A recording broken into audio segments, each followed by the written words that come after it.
नमस्कार, मैं हूं आपके साथ प्रिया। आप देख रहे हैं दैनिक भास्कर। प्रधानमंत्री नरेंद्र मोदी ने दुबई में आयोजित COP28 शिखर सम्मेलन से इतर मालदीव के राष्ट्रपति मोहम्मद मुइज़ू से मुलाकात की है। चीन समर्थन मुइज़ू ने राष्ट्रपति बनते ही मालदीव में मौजूद भारतीय सेना को देश छोड़ने का हुक्म दिया है।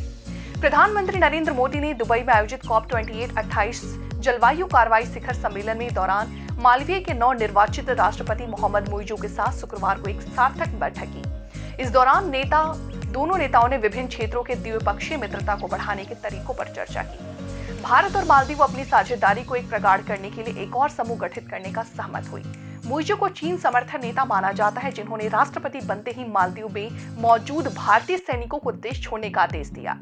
मुइज़ू ने इस कदम को भारत मालदीव रिश्तों में दरार की तरह माना जा रहा। हालांकि भारत और मालदीव अब अपने रिश्ते चीनी प्रभाव से बाहर निकल करके फिर से रिडिफाइन करना चाहता है और दोनों देशों के सिलसिले में एक और ग्रुप गठित करने पर सहमत हुए हैं। बैठक के बाद मोदी ने सोशल मीडिया साइट एक्स पर एक पोस्ट में कहा कि राष्ट्रपति मुइज़ू और मेरी आज एक सार्थक बैठक हुई है। हमने विभिन्न क्षेत्रों में भारत मालदीव मित्रता को बढ़ाने के तरीके पर चर्चा की। हम अपने लोगों के लाभ के लिए सहयोग को प्रगाढ़ करने के लिए साथ मिलकर काम करने को उत्सुक हैं।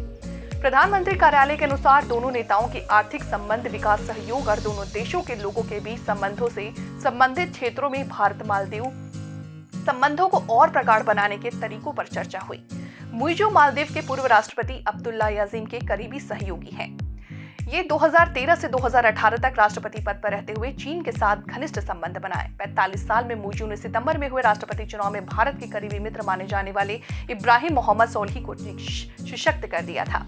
पीएम मोदी ने शुक्रवार को मुइज़ू को व्यक्तिगत रूप से बधाई दी। विदेश मंत्रालय ने एक बयान में कहा कि दोनों नेताओं ने दोनों देशों के लोगों के बीच जुड़ाव, विकास सहयोग, आर्थिक संबंध, जलवायु परिवर्तन और खेल सहित दोनों देशों के बीच व्यापक द्विपक्षीय संबंधों की समीक्षा की।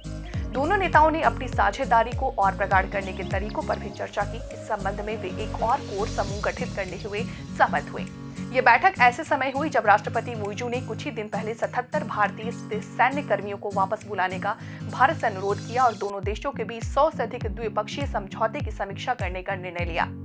मुइज़ू की ओर से यह अनुरोध तब किया गया जब केंद्रीय मंत्री किरेन रिजिजू ने 18 नवंबर को नए राष्ट्रपति से उनके कार्यालय में शिष्टाचार मुलाकात की थी।